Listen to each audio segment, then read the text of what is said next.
Hello viewers, welcome to Kavi's Recipe. இன்னைக்கு Kavi's Recipe சேனல்ல பார்க்க போறது தித்திப்பான பாசிப்பருப்பு பாயாசம். அதுக்கு தேவையான பொருட்கள் 3/4 கப் பாசிப்பருப்பு, 1 கப் வெல்லம். இந்த பாயாசம் ரொம்ப தித்திப்பா இருக்கும்.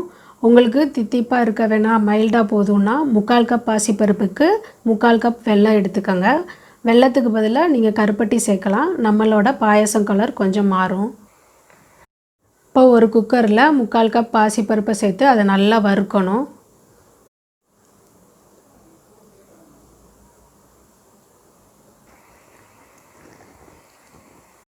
பாசிப்பருப்போட கலர் மாற தேவையில்லை. பாசிப்பருப்போட வாசனை வர்ற வரைக்கும் அதை நல்லா வறுத்துக்கலாம். பாருங்க, பாசிப்பருப்போட கலர் மாறல, அந்த வாசனை வருது. இந்த சமயத்தில் அடுப்பை ஆஃப் பண்ணிக்கலாம். இப்போ அதை கழுவிட்டு 3/4 கப் பாசிப்பருப்புக்கு 2 கப் தண்ணி சேர்க்குறேன். இப்போ அதை மூடி போட்டுட்டு ஸ்டீம் வந்ததுக்கப்புறமா விசில் போடுங்க. அதை ஒரு 3 விசில் வர வரைக்கும் வேக விட்டு எடுக்கணும்.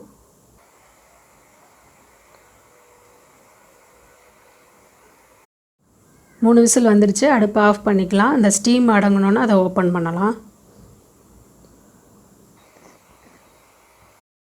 இப்போ பாகு ரெடி பண்ணிடலாம். 1 கப் வெல்லத்தை ஒரு சட்டியில் சேர்த்து 1 கப் தண்ணி சேர்த்து அதை நல்லா கரையட்டும். நமக்கு கம்பி பதம்லாம் வர தேவையில்லை. அந்த வெல்லம் தண்ணியில் கரைஞ்சா போதும்.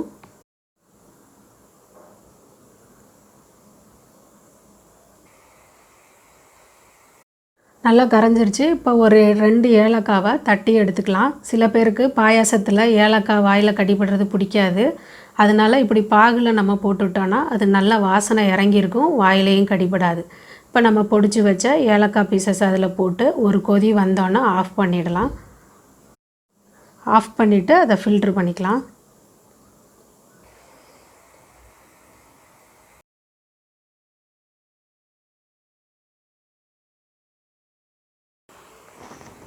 இப்போ நமக்கு வெள்ளைப்பாகு ரெடியாக இருக்குது. பாசிப்பருப்பு நல்லா வெந்திருக்கு, ஸ்டீமும் போயிருச்சு. இப்போது அதை ஓப்பன் பண்ணிவிட்டு ஒன்றும் பாதியமாக அதை நல்லா மசிச்சுக்கலாம். பாசிப்பருப்பை ஒன்றும் பாதியமாக மசித்ததுக்கப்புறமா குக்கரை அடுப்பில் வச்சுக்கலாம்.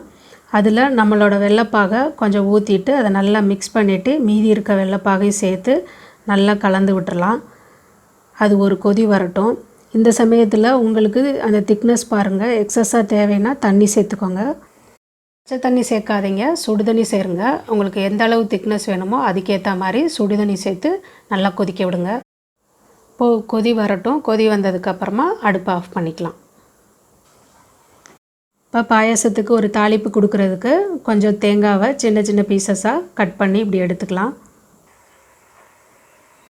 இப்போ தாளிப்பு கரண்டியில் 4 ஸ்பூன் நெய் சேர்த்து அந்த நெய் சூடானதுக்கப்புறமா நம்ம கட் பண்ணி வச்ச தேங்காய் பீசஸை போட்டு நல்லா அதை ரோஸ்ட் பண்ணி எடுத்துக்கலாம்.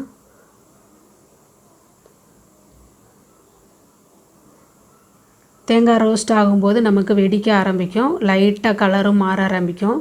அந்த சமயத்தில் அடுப்பை ஆஃப் பண்ணிக்கலாம். இப்போ பெரியவங்களால் இந்த தேங்காய் பீசஸை கடிக்க முடியலைன்னா அதை துருவி அதை நெய்யில் வறுத்து கூட சேர்த்துக்கலாம். அதுவும் நல்லாயிருக்கும். தேங்காயை நெய்யில் வறுத்து சேர்க்குறதுனால இந்த பாயசம் நல்ல வாசனையாக இருக்கும், நல்ல டேஸ்ட்டாகவும் இருக்கும். இந்த தேங்காய்க்கு பதிலாக நீங்கள் முந்திரி பருப்பு கூட வறுத்து சேர்த்துக்கலாம். இப்போ நல்லா வெடிக்க ஆரம்பிக்குது. அடுப்பை ஆஃப் பண்ணிக்கலாம். நெய்யில் பொரிச்ச தேங்காய் துண்டுகளை பாயாசத்தில் சேர்த்துக்கலாம். அதை நல்லா கலந்து விட்டுட்டு அதை ஒரு பவுலுக்கு மாற்றிடலாம்.